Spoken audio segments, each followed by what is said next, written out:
마가복음 7장 1절부터 9절까지 말씀입니다. 다 찾으셨으면 한 절씩 교독하겠습니다. 그 후에 예수께서 갈릴리에서 다니시고 유대에서 다니려 아니하심은 유대인들이 죽이려 함이러라. 유대인의 명절인 초막절이 가까운지라. 그 형제들이 예수께 이르되 당신이 행하는 일을 제자들도 보게 여기를 떠나 유대로 가소서. 스스로 나타나기를 구하면서 묻혀서 일하는 사람이 없나니 이 일을 행하려 하거든 자신을 세상에 나타내소서 하니, 이는 그 형제들까지도 예수를 믿지 아니함이러라. 예수께서 이르시되 내 때는 아직 이르지 아니하였거니와 너희 때는 늘 준비되어 있느니라. 세상이 너희를 미워하지 아니하되 나를 미워하나니 이는 내가 세상의 일들을 악하다고 증언함이라. 너희는 명절에 올라가라. 내 때가 아직 차지 못하였으니 나는 이 명절에 아직 올라가지 아니하노라. 함께 읽겠습니다. 이 말씀을 하시고 갈릴리에 머물러 계시니라. 아멘. 할렐루야. 예배자리에 나오신 여러분 환영하고 축복합니다. 우리 앞뒤 좌우에 계신 분들과 인사를 한번 나눠볼까요? 성령의 단비를 맞읍시다. 이렇게 인사를 나누겠습니다.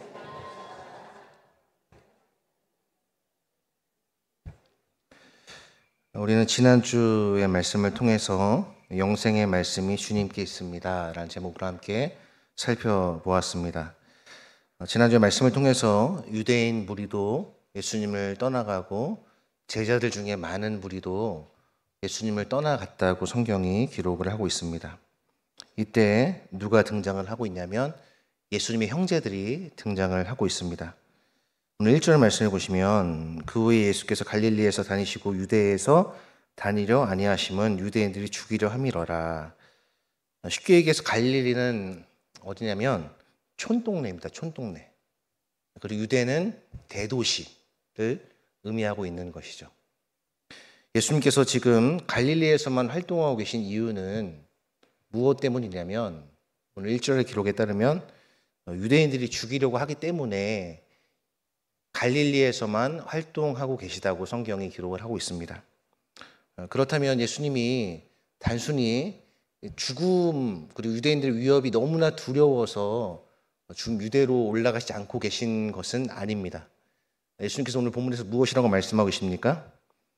아직 내 때가 이르지 아니했다라고 하나님의 때에 따라서 움직이는 것이 자신의 본분이며 사명임을 말씀해 주고 계십니다. 지금 상황은 이 예수 그리스도를 향한 이 유대인들의 반감이 굉장히 올라가 있는 상황이에요. 그러니까 반감이 완전히 극에 달한 것이죠. 그래서 예수를 보면은 바로 그냥 여러 가지 구실을 엮어서 죽이려고 하는 그러한 분위기가 아마 유대 사회 그리고 종교 지도자들 사이에 가득했었을 것입니다. 이때 그 형제들이 등장해서 이렇게 말을 하죠.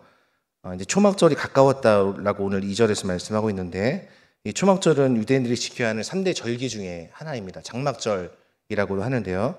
이 초막절은 이스라엘 백성들이 자신들을 광야에서 인도하신 그 하나님의 은혜에 감사하고 자신들의 삶의 목적지가 광야가 아니라 이 땅이 아니라 진정한 본향이 있음을 기억하면서 이 땅에서의 삶을 나그네로 지내야 한다는 그러한 교훈을 주신 절기라고 할 수 있죠.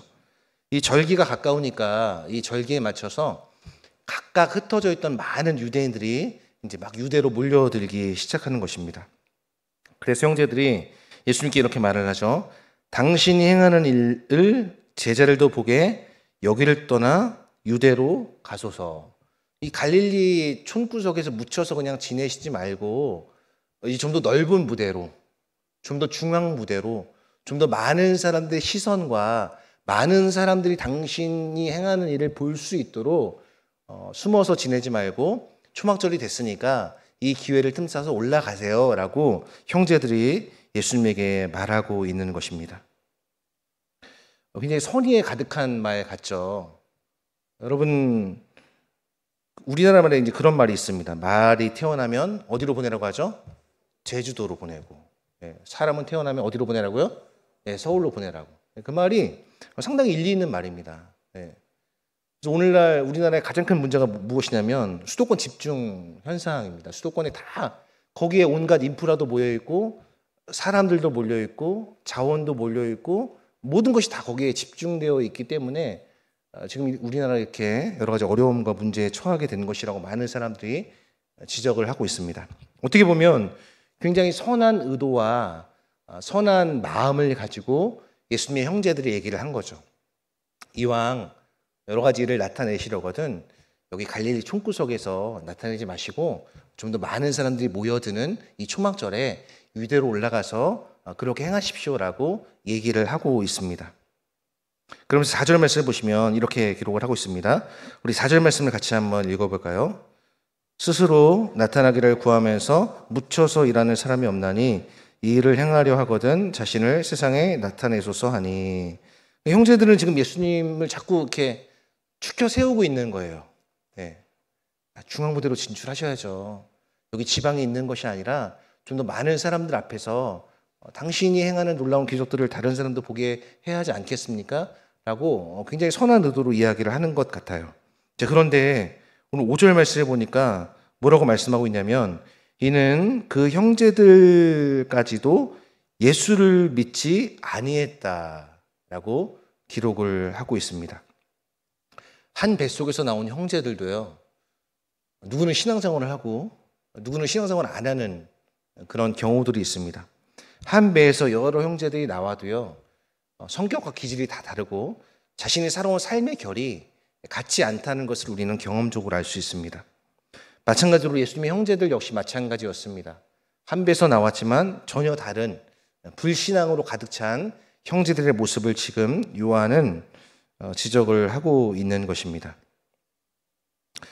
여러분, 우리가 예수를 올바로 믿는다면 어떻게 살아야 될까요? 믿는 대로 살아야 됩니다. 내가 예수 그리스도가 나의 주, 나의 하나님이라고 믿는다면 우리의 일상 속에서 다른 사람들과 관계 속에서 세상 속에서 예수가 나의 주, 나의 하나님이라는 것을 드러내고 인정하면서 살아야 되는 거예요. 구체적으로 예를 든다면 어떤 것이 있을까요? 나의 시간과 나의 재정과 나의 모든 것이 하나님께로부터 왔음을 알고 그 주님의 주님 되심을 인정하면서 살아가는 것을 말할 수 있겠고, 또 예를 든다면 식사 시간에 식기도를 한다는 것, 이것이 단순한 어떤 종교인의 표식이라기보다는 식사를 주신 하나님께 대한 감사, 그리고 이 음식을 내가 그냥 단순히 내가 배가 고파서 나의 어떤 육체적인 배고픔을 해결하기 위해서 먹는 것이 아니라 더 나아가 먹든지 마시든지 무엇을 하든지 다 하나님의 영광을 위해 하라는 주님의 말씀을 순종할 수 있는 힘을 달라고 그렇게 기도를 하는 것, 그런 것들이 다 그런 그 주님의 주인 되심을 인정하는 것이라고 할 수 있겠죠. 예수님께서는 오늘 본문에는 나와 있지 않지만 다음 주에 살펴볼 10절 말씀을 보시면 결국 유대로 올라가시는 것을 보게 됩니다. 예수님이 유대인들을 두려워해서 갈릴리에만 머물고 계시는 것이 아니에요. 죽음이 두려워서 어떤 위협이 무서워서 갈릴리에 계신 것이 아니라 바로 하나님의 때가 아직 이르지 않았기 때문에, 하나님의 때가 아직 차지 않았기 때문에 지금 갈릴리에 계신 것이죠. 여러분, 우리의 삶이라는 것, 그러니까 여러분의 삶이라는 것이 어디에 있는지를 늘 기억하시면 우리의 마음에 평안이 찾아옵니다, 여러분. 나의 삶을 내가 막 애써서 개척하거나 어떻게 이렇게 계획을 세운다고 해서요, 우리 인생이 그 내가 세운 계획대로 움직여지나요? 그럼 삶이 마음대로 됩니까? 많은 세상에 있는 사람들이요, 뭐라고 얘기하냐면은 내 인생의 주인은 나다라고 이야기를 합니다. 그러면은 그 말이 진리가 되려면요, 내가 내 인생을 내 마음대로 할 수 있어야 돼요. 삶과 죽음도 내가 결정할 수 있어야 되고요. 그 다음에 내가 부자가 되고 싶으면 부자가 될 수 있어야 돼요. 내가 코로나나 감기에 걸리고 싶지 않으면 그렇게 될 수 있어야 합니다. 내가 결혼하고 싶을 때, 또 결혼을 했다가도 이것을 취소하고 싶을 때 얼마든지 그렇게 할 수 있어야 됩니다. 물론 일부분 이제 그렇게 가능한 부분들이 있죠. 그러나 우리가 우리 인생의 주인이 아니라는 사실은 굳이 제가 여러 가지 사례를 말씀드리지 않아도 우리가 충분히 알 수 있는 내용입니다. 예수님은 하나님의 뜻에 따라 움직이셨고 하나님의 때에 따라 움직이셨다고 성경이 말씀하고 있습니다. 즉 예수님의 삶은 하나님의 뜻에 밀착해서 하나님께 묶여있는 삶을 예수님은 사셨다는 것을 기억해야 됩니다. 여러분, 우리들의 삶이 예수께 묶여있다는 것은 그것은 불편함과 어떤 우리의 삶에 큰 어떤 위험 요소가 아닙니다. 오히려 그것은 우리의 삶을 굉장히 안정감 있게 만들어준다는 사실을 기억해야 됩니다. 예수님의 사랑과 은혜가 우리를 둘러싸고 있다, 우리를 진치고 있다, 우리를 묶고 있다는 것은 이 거칠고 험한 세상에서 우리의 피난처가 주님이 되어주신다는 것을 의미하는 것입니다. 예수님의 형제들이 예수님을 부추기자 예수님은 끝까지 이렇게 말씀하시죠. 내 때는 아직 이르지 아니하였거니와 너희 때는 늘 준비되어 있느니라. 내 때는 아직 이르지 아니하였다는 것은 아직 하나님께서 자신에게 명하신 그때가 이르지 않았다는 것을 의미하는 것입니다. 그렇다면 너희 때는 늘 준비되어 있다. 형제들을 향해서, 자신을 믿지 않는 형제들을 향해서 너희 때는 늘 준비되어 있다. 이것은 어떤 의미일까요, 여러분? 너희 때는 늘 준비되어 있다. 이것은 결국 그들이 세상과 한편이라는 것을 의미하는 거예요. 여러분, 세상은 어떤 사람을 좋아하나요? 세상은 악한 사람을 좋아합니다. 여러분, 선한 사람을 세상이 좋아할까요? 좋아하지 않죠. 예. 세상은 악한 사람을 좋아합니다.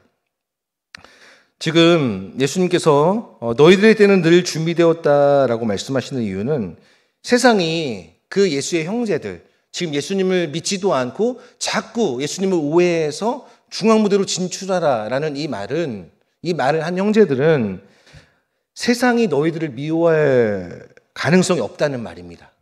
그리고 언제나 세상이 너희들 미워할 가능성이 없는데 그 말은 세상과 너희들, 즉 형제들 사이에 굉장히 평화로운 상태가 지속되고 있다는 것을 의미하는 거예요. 그리고 이것은 결국 예수를 믿지 않은 예수의 형제들과 세상이 구별된 존재가 아니라 서로 통일된 존재임을 보여주는 것이죠. 여러분, 우리는 세상에 살고 있지만 세상에 속하지 않은, 즉 하늘을 향해 살아가는 신령한 그리스도인들입니다. 이 말씀은 형제들을 향해서 칭찬하는 것이 아니라 예수님께서 강하게 책망하고 계신 것입니다. 여러분, 세상과 너무 세상에서 너무 인정받으려고 하지 마세요. 물론 우리가 어디 가서 예수님 믿는 자답게 우리 자신을 드러내고 또 거기서 나름 사람들 인정을 받으면서 살아가는 것은 중요합니다. 그렇게 해야 될 필요가 있습니다. 그러나 막 굳이 나를 막 드러내려고 돋보이려고 노력하지 말라는 거예요. 세상은 늘 예수님을 미워했어요. 요한복음 15장 18절을 보면은 이렇게 기록을 하고 있습니다. 우리 화면에 준비가 됐을 텐데 같이 한번 읽어볼까요? 같이 읽어보겠습니다.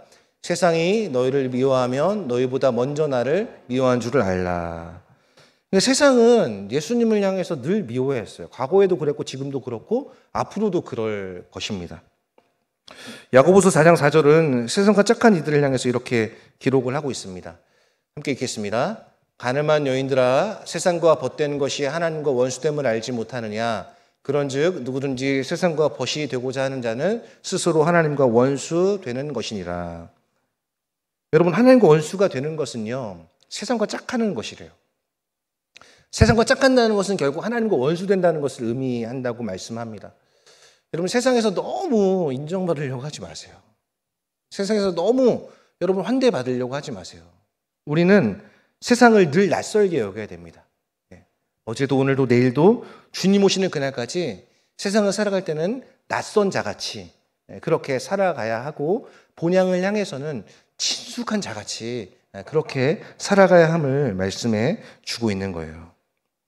여러분, 예수님의 타이밍은요 굉장히 절묘합니다. 여러분, 타이밍이라는 말, 이 때와 시기라는 말, 이 타이밍이 여러분 얼마나 중요합니까? 이 타이밍의 중요성에 대해서 이야기하고 있는 시가 있는데요, 바로 여러분이 한 번쯤 들어보셨을 만한 시의 내용입니다. 이영기 시인이라는 사람이 쓴 낙화라는 시의 일부분입니다. 가야 할 때가 언제인가를 분명히 알고 가는 이의 뒷모습은 얼마나 아름다운가. 여러분, 이것이 그 이영기 시인의 낙화라는 시에 나오는 부분이라는 거 여러분 모르셨죠? 아셨나요? 네, 이 낙화, 이 떨어지는 잎을 보면서 이 이영기 시인이 가야 할 때가 언제인지를 분명히 알고 가는 이의 뒷모습은 얼마나 아름다운가. 이렇게 자녀를 키우다 보면요, 아이들이 떼를 쓰는 경우가 아주 잦습니다. 많아요. 저희 집에도 떼를 쓰는 아이들이 있는데요, 얼마나 떼를 쓰는지 몰라요. 떼를 쓰는데 좀 곱게 떼를 쓰면 되잖아요. 엄마 나 이거 줘요. 곱게 떼를 쓰면 되는데 곱게 떼를 안 써요. 아주 그냥 그렇습니다. 그래서 여러분, 우리는 이 하나님의 타이밍을 기다릴 수 있어야 됩니다. 목회자들 중에 많은 분들은 뭐 그렇지 않겠지만, 또 어떤 분들은 이 지방을 탈출하려고 몸부림치는 사람들이 있어요. 지방에선 내 뜻을 이룰 수가 없다. 지방은 내 뜻을 이루기에는 너무 작다. 나는 중앙 무대로 진출해야 한다. 이런 뜻을 가진 분들이 아주 일부 있는 것 같습니다. 제 이제 고향이 수원이잖아요, 여러분. 저는 서울에서 태어나긴 했어요. 근데 서울에서 살아본 적은 한 번도 없습니다, 여러분. 저 서울이랑 상관이 없는 사람이에요. 그리고 나서 제가 수원에서 이제 초등학교, 중학교, 고등학교, 대학교를 나오고, 그리고 이제 수원 인근에서 안양과 용인에서 이렇게 지내다가 이렇게 내려온 지 이제 4년째가 됐습니다. 근데 위쪽에 살 때는 몰랐어요. 그 일상이니까. 근데 내려와 보니까 확실히 이제 위쪽이랑 분위기와 정서와 모든 게 사실 다 달라요. 여러분, 저 되게 불쌍히 여겨 주셔야 됩니다. 저는 아직도 울산이 낯섭니다, 여러분. 진짜입니다. 제 안에는 이 경상도의 기질이 전혀 없어요. 네.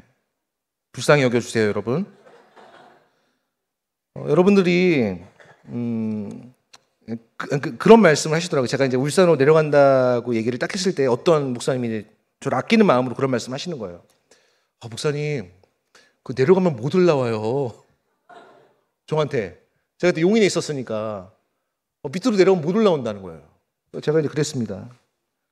목사님, 우리가 뭐 올라가고 내려가는 게 그게 뭐가 중요하겠습니까? 여러분, 진짜 하나님께서 인정하시는 신실한 충성된 증인, 충성된 종은 누구일까요?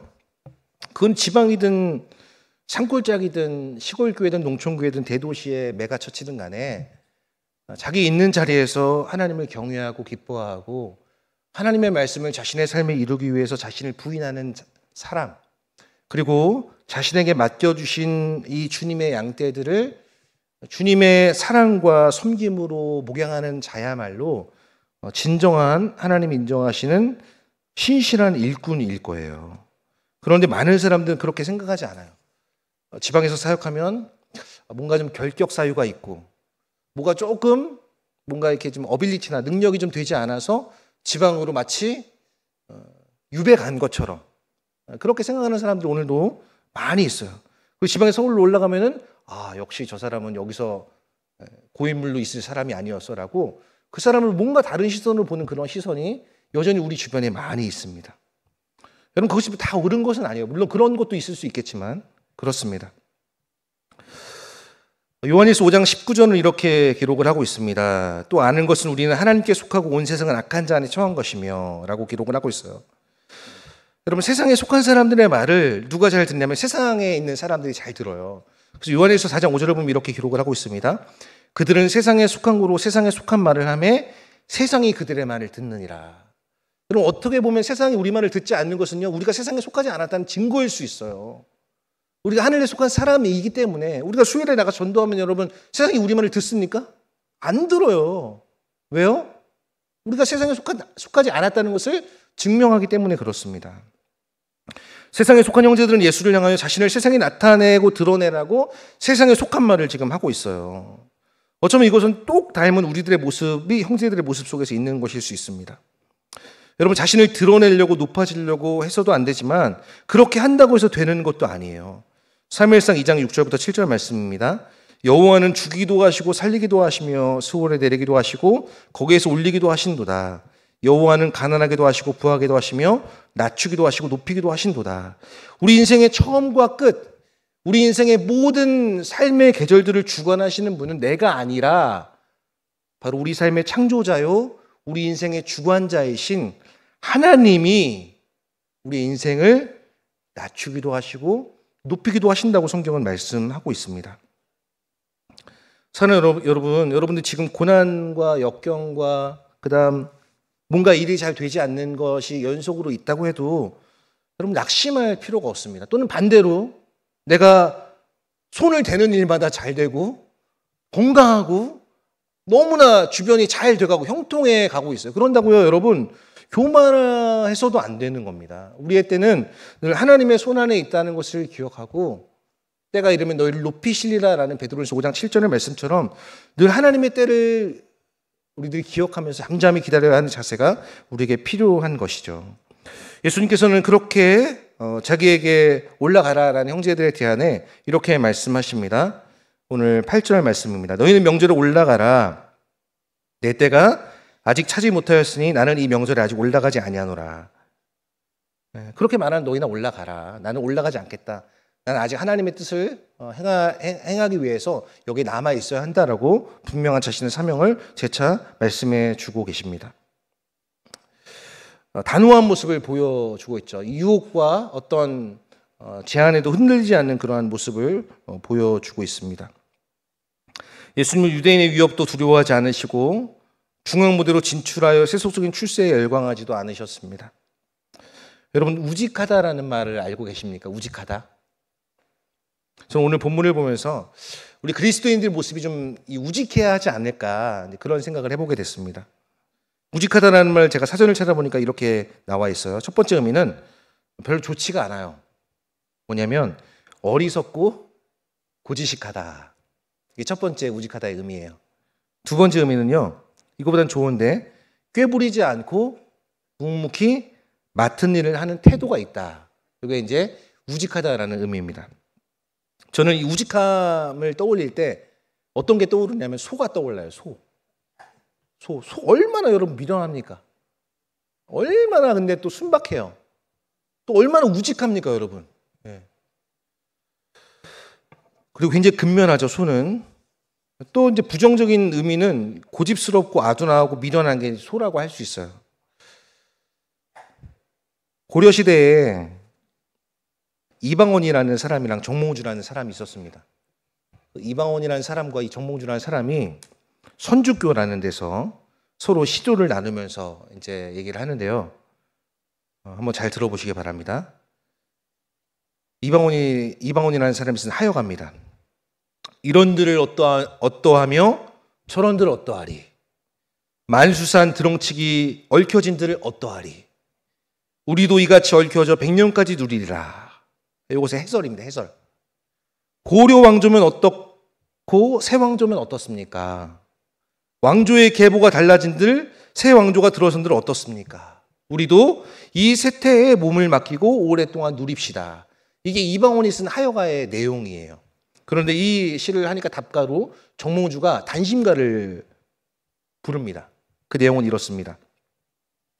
백골이 진토되어 이 몸이 죽고 죽어 100번 고쳐 죽어. 백골이 진토되어 넋이라도 있고 없고 님 향한 일편단심이야 가실 줄이 있으랴. 이것의 해설은 이렇습니다. 이 몸이 죽고 죽어서 100번을 되풀이해서 죽어서 내 백골이 티끌과 흙이 되어 영혼이 있든 없든 이 임은 누구를 의미하냐면 고려 왕조를 의미해요. 이 고려 왕조를 향한 일편단심의 충성심만은 변할 줄이 있겠는가라는 의미입니다. 정몽주가 이렇게 백골이 진토되어라는 극단적인 표현을 한 이유는 자신의 뼈가 먼지가 되는 한이 있더라도 고려 왕조를 끝까지 배신하지 않겠다는 의미가 백골이 진토되어라는 그 의미에 담겨져 있다고 합니다. 이렇게 표현함으로써 자신의 굳은 절개를 드러내고 있는 것이죠. 그런데 이에 반해서 이방원의 하여가는 어떻습니까? 만수산 드렁치기 얽혀진들 어떠하리. 여기서 만수산은 목숨이 1만 개인 산을 의미하는 거예요. 그러니까 지금 이 이방원의 눈에 비친 정몽주는 한심하기 짝이 없는 거예요. 아니 그렇게 지조를 지켜서 뭐하냐. 그냥 우리가 여기 빌붙고 저기 빌붙어서 그냥 이 세태를 누리면 되지 않느냐라고 그렇게 말을 하고 있는 것입니다. 여러분, 마귀는 자꾸 우리를 향해서 달콤한 목소리로 속삭입니다. 야, 괜찮아, 이 정도는 괜찮아, 이 정도는 괜찮아. 여러분, 세상을 사랑해서 떠난 데마라는 인물이 있습니다. 성경에 보면 세상을 사랑해서 떠난 데마라는 인물이 있는데, 여러분, 세상을 사랑하게 되면 하나님의 사랑이 그 속에 거하지 않는다고 우리에게 말씀하고 있습니다. 우리는 하나님을 사랑하며 섬기든지 아니면 세상에 속해서 세상과 잘 소통하면서 인정받으면서 살아가든지 둘 중에 하나를 택해야 하는 거예요. 사랑하는 성도 여러분, 말씀을 맺겠습니다. 여러분들 살아가는 게 만만치 않죠. 저는 만만치 않더라고요. 하루하루가 버겁게 느껴질 때가 있어요. 물론 기쁘게 느껴질 때도 있습니다. 그런데 버겁게 느껴질 때가 참 적지 않아요. 그런데 그럴 때 무엇을 생각하냐면은 주님을 떠올려 보는 거죠. 주님께서 어떤 고통을 앞에 두시고 어떤 결단을 하시고 어떻게 처신하셨는가를 생각하면 여러분, 어느 정도 우리의 삶에 어떻게 해야 할지가 그려지게 됩니다. 사랑하는 성도 여러분, 우리는 은혜 없이는 살 수 없는 거예요. 은혜 없이는. 그래서 저와 여러분들이 이 한 주간도 그리스도의 은혜에 잇대어서 그리스도께서 주시는 그 생명으로 말미암아 세상의 모든 유혹들을 능히 이기며 살아감으로 말미암아 이방원의 하여가가 아니라 이 정몽주의 단심가의 정신으로 그 주님을 굳게 따르는 사람들, 그리고 소처럼 우직하고 욥처럼 순전한 하나님의 사람들 모두가 될 수 있기를 주님의 이름으로 간절히 소망하며 축복합니다. 우리 시간 말씀을 기억하면서 함께 찬양하겠습니다. 오직 예수뿐이네. 찬양하겠습니다.